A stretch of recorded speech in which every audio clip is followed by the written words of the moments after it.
Pricing, क्योंकि बांग्लादेश के ऊपर टैरिफ नहीं लगेगा तो उसका जो माल है वो सस्ता जाएगा यूएस के मार्केट में और इंडिया का जो प्रोडक्ट है वो महंगा जाएगा। तो वही कहानी हो गई कि रशिया से हमने ऑयल को इंपोर्ट किया, रिलायंस ने और नायरा ने, हमने रिफाइन किया और यूरोप के अस्सलाम वालेकुम जी, welcome back to my channel. Hope आप सब बिल्कुल ठीक ठाक होंगे। मेरा नाम स्वैन है, आप देख रहे हैं स्वैन रिएक्ट्स। यहाँ पे जी यूएस और बांग्लादेश के दरमियान जो डील साइन हुई है उसको लेके भारत में हड़कंप मची हुई है। भारत में कोहराम मचा हुआ है कि यूएस ने हमारे साथ ये क्या किया है, यूएस ने हमें कहाँ फंसा दिया है। अब यहाँ पे सारा फायदा बांग्लादेश हासिल करेगा। बांग्लादेश की टेक्सटाइल को बहुत बड़ा बूस्ट मिलने जा रहा है और यहाँ पे सारा का सारा नुकसान भारत का होगा। भारत का बहुत बड़ा नुकसान इससे होने जा रहा है और यही वजह है कि भारतीय मीडिया जो है इस पे बात कर रहा है, इस पे चर्चा कर रहा है। अभी आप लोगों के साथ पहले मैं ये रिपोर्ट शेयर करती हूँ क्या कहा है भारतीय मीडिया ने। चैनल पे नहीं हुआ है तो चैनल को सब्सक्राइब करें और बेल आइकॉन को क्लिक करें। तो चलते हैं, देखते हैं वीडियो। ब्रिटिश ने राज किया और ये मान के चलिए कि हमको पूरी तरीके से गरीब कर दिया, हमारा जो टेक्सटाइल इंडस्ट्री था उसको बर्बाद कर दिया। और इस बात को क्लैरिफाई किया था दादाभाई नारोजी ने, जिन्होंने एक बुक पब्लिश की थी और उस बुक के अंदर यानी कि poverty British rule in India, ऐसा वो टाइटल था, मैं थोड़ा मिस कर रहा हूं। उसके अंदर बताया था ड्रेन ऑफ वेल्थ की प्रिंसिपल है ना, poverty and un British rule in India. तो ड्रेन ऑफ वेल्थ की थ्योरी बताई थी दादाभाई नारोजी ने।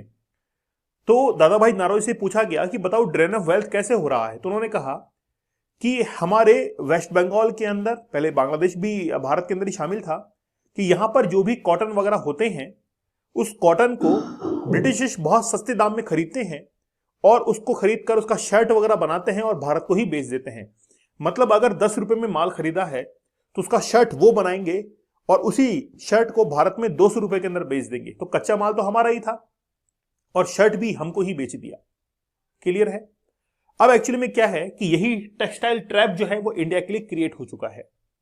बांग्लादेश जो कि कॉटन का इतना बड़ा प्रोड्यूसर नहीं है, इंडिया लार्जेस्ट प्रोड्यूसर है। इंडिया और चाइना पूरे वर्ल्ड के अंदर जो कि कॉटन को प्रोड्यूस करते हैं। इस कॉटन को इंपोर्ट करता है यूएसए और यूएसए जो है इंपोर्ट करके उन्हीं के शर्ट्स बनाकर हमारे इंडिया के अंदर बड़े बड़े शोरूम्स डालता है और उनको हमको बेच देता है। अब बात यह है कि यूएस ने ट्रेड डील जो है वो करने की सोची है बांग्लादेश के साथ में, कि बांग्लादेश से टेक्सटाइल जो है हम लोग क्या करेंगे, इंपोर्ट करेंगे। इंडिया से भी कर सकते हैं, लेकिन अभी थोड़ा सा ट्विस्ट है इस स्टोरी के अंदर कि बांग्लादेश और यूएस के बीच में एक डील हुई है और उस डील के चलते बांग्लादेश के ऊपर टैरिफ जो है वो 0 कर दिया जाएगा। आपको पता है कि इंडिया की तो ऊपर टैरिफ कितना है, 18% है। हमारे ऊपर पहले टैरिफ 50% था, उसको घटाकर 18% किया गया।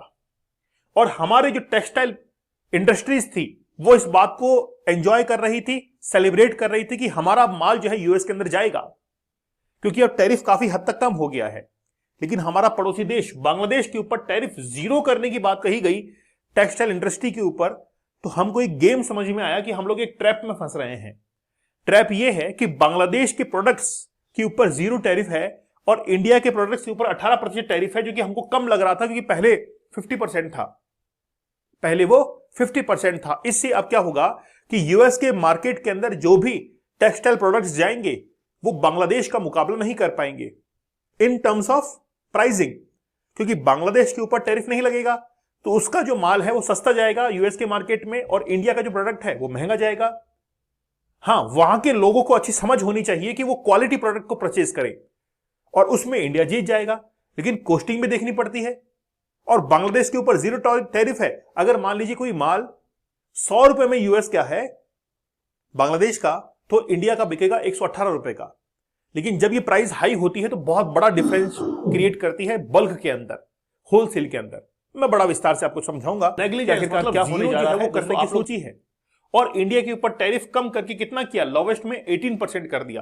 पहले कितना था, 50% था।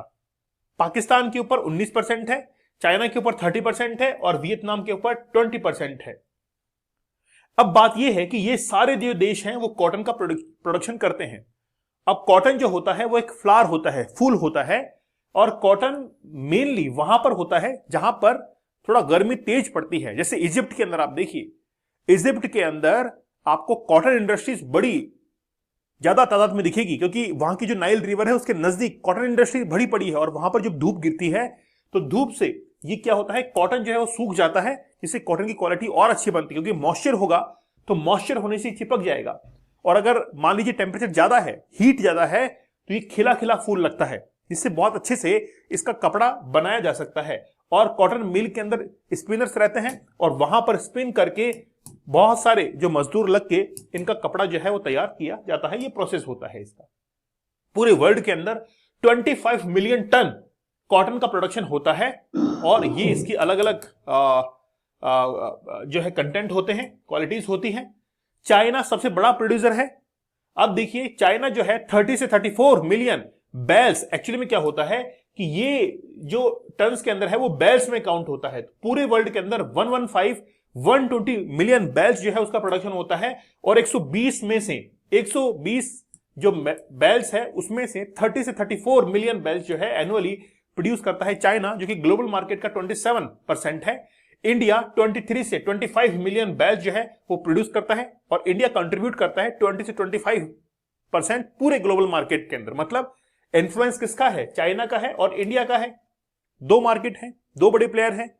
अब एक्चुअली में क्या है कि हम लोग बांग्लादेश कर रहे हैं, लेकिन बांग्लादेश भी इंडिया से ही इंपोर्ट करता है।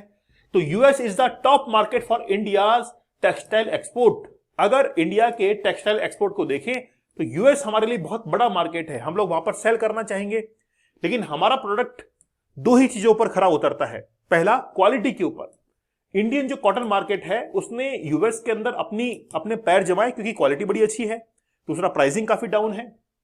अनलॉक द यूएस, मतलब अगर हम लोग यूएस के मार्केट को अनलॉक करते हैं तो 118 बिलियन डॉलर का जो मार्केट है उसको हम लोग क्या करेंगे, एक्सप्लोर करेंगे, अनलॉक करेंगे, और टेक्सटाइल इंडस्ट्री ग्रो करेगी। अब यूएस और बांग्लादेश के बीच में ट्रेड डील होती है, और ट्रेड डील ये होती है कि आगे आने वाले समय के अंदर बांग्लादेश के ऊपर क्या कर देंगे, वो गारमेंट्स के ऊपर पूरी तरीके से 0 टैरिफ कर देंगे। अब इससे भारत की जो इंडस्ट्रीज है उनको नुकसान होगा, एक्सपोर्ट को नुकसान होगा, क्योंकि हमारा माल टिक नहीं पाएगा, मार्केट में भरा रहेगा, फुल रहेगा मार्केट, लेकिन इंडियन प्रोडक्ट को खरीदेगा नहीं, क्योंकि प्राइस काफी हाई रहेगी। ठीक है। अब with the textile accounting over 80% of its total export, मतलब बांग्लादेश जो है, Bangladesh import a lot of cotton. Bangladesh खुद जो है वो क्या करता है, इंडिया से इंपोर्ट करता है। अब आप सोच के देखिए कि बांग्लादेश ने तो इंपोर्ट किया इंडिया से, और वही कॉटन जो है यूएस के अंदर बेच डाला, क्योंकि 0 टैरिफ था। फिर भी बांग्लादेश जो है वो क्या है, बेनिफिट के अंदर है। क्यों? क्योंकि बांग्लादेश को कुछ लग नहीं रहा है, बिना टैरिफ के यूएस में जा रहा है। बांग्लादेश ने इंपोर्ट किया और यूएस के अंदर एक्सपोर्ट कर दिया। ये तो वही कहानी हो गई कि रशिया से हमने ऑयल को इंपोर्ट किया, रिलायंस ने और नायरा ने, हमने रिफाइन किया और यूरोप के अंदर बेच दिया, जबकि पहले रशिया सीधा यूरोप में भेज रहा था। तो अब इंडिया जो है, जो कि सीधा पहले यूएसए के अंदर भेज रहा था, बांग्लादेश ये कहेगा कि हमको बेच दो इसको, है ना, उसी दाम में हमको बेच दो, हमारा टैरिफ नहीं लग रहा है, फिर भी हम लोग मुनाफा कमा लेंगे। तो भारत के लिए टेक्सटाइल का ट्रैप क्रिएट हो गया है कि हम लोग यूएस को सीधा एक्सपोर्ट कर दें या फिर बांग्लादेश को एक्सपोर्ट कर दें। ठीक है, क्योंकि हमको तो वही दाम मिल रहा है। अब बात यह है कि हमको रिलेशन किसके साथ में अच्छे मेंटेन करना है, क्योंकि यूएसए भी अपनी डिमांड को फुलफिल करना चाहेगा और बांग्लादेश भी करना चाहेगा। तो हमारे लिए प्रायोरिटी क्या होनी चाहिए वो अब डिसाइड करने का टाइम जो है वो आ चुका है। ठीक है, तो बांग्लादेश जो है वो भी क्या है, लार्जेस्ट इंपोर्टर है। क्लियर है। देखिए अब यहां पर दो कंसर्न है। पहला, cotton export from India to Bangladesh में फॉल फर्दर। भाई हम लोग कॉटन को एक्सपोर्ट करेंगे इंडिया से बांग्लादेश के अंदर, लेकिन आगे जाकर हमको नुकसान हो सकता है, क्योंकि हमको जब यूएसए जैसी बड़ी कंट्रीज ज्यादा दाम दे सकती है और बांग्लादेश से उतना मुनाफा नहीं होगा, तो हम लोग यूएस के मार्केट को छोड़कर बांग्लादेश की तरफ नहीं जा सकते हैं। लेकिन बहुत सारे ऐसे एक्सपोर्टर होंगे जो कि बांग्लादेश के अंदर भी एक्सपोर्ट करेंगे। दूसरा कि जो यूएस का मार्केट है, यूएस का जो मार्केट है, 0 टैरिफ के कारण क्या होगा कि यूएस के मार्केट के अंदर इंडियन जो प्रोडक्ट है वो टिक नहीं पाएगा, क्योंकि बांग्लादेश के प्रोडक्ट की कीमत जो है काफी हद तक कम रहेगी, और इसीलिए हमारा जो कॉटन का, टेक्सटाइल का जो प्रोडक्ट्स है वो काफी ज्यादा हैम्पर करेगा, सफर करेगा। तो आज यूएस ने बांग्लादेश के साथ में जो डील की है जीरो टैरिफ की, वो इंडियन कॉटन जो ओके जी, रिपोर्ट आप लोगों ने देखी है। यहाँ पे जी बांग्लादेश ने एक दफ़ा फिर बाजी ले ली है। बांग्लादेश ने यूएस के साथ ये डील साइन की है, जिसका बहुत बड़ा धचका जो है भारत को लगा है। और भारत कह रहा है कि हमें टेक्सटाइल ट्रैप में जो है फंसाया जा रहा है। भारत की जो चीज़ें यूएस में जाएंगी उनका वो कोई बाय नहीं करेगा, सिर्फ और सिर्फ बांग्लादेश की चीज़ें बाय की जाएंगी, जिसकी वजह से भारत की जो टेक्सटाइल इंडस्ट्री है वो डूब रही है।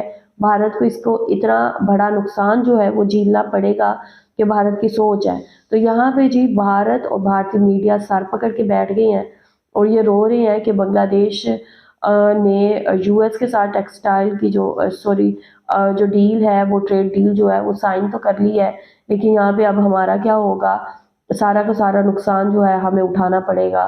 तो ये एक जो चीज़ है, ये एक धमाका जो है, ठीक है, मोहम्मद यूनस इंटरिम सरकार जो है जाने से पहले कर गई है, और जो गिरा है बिल्कुल इंडिया के सर पे, और जिससे भारत की इकोनॉमी जो है वो कोलैप्स कर सकती है, क्योंकि हर एक कंट्री जो यूएस में एक्सपोर्ट करती है उसको भारी मुनाफा होता है, लेकिन अब यहाँ पे भारत को मुनाफा नहीं बल्कि नुकसान होगा, और सारा का सारा फ़ायदा बांग्लादेश हासिल करेगा। बांग्लादेश ने एक बहुत बड़ी हैट्रिक लगाई है। आप लोग क्या कहेंगे? आप लोगों का क्या कहना है? जो भी कहना चाहते हैं लाजमी बताएं कमेंट सेक्शन में। वीडियो को लाइक शेयर लाजमी करें। अपना ख्याल रखें, अपने चैनल का भी। I will see you till then. Take care. Allah Hafiz.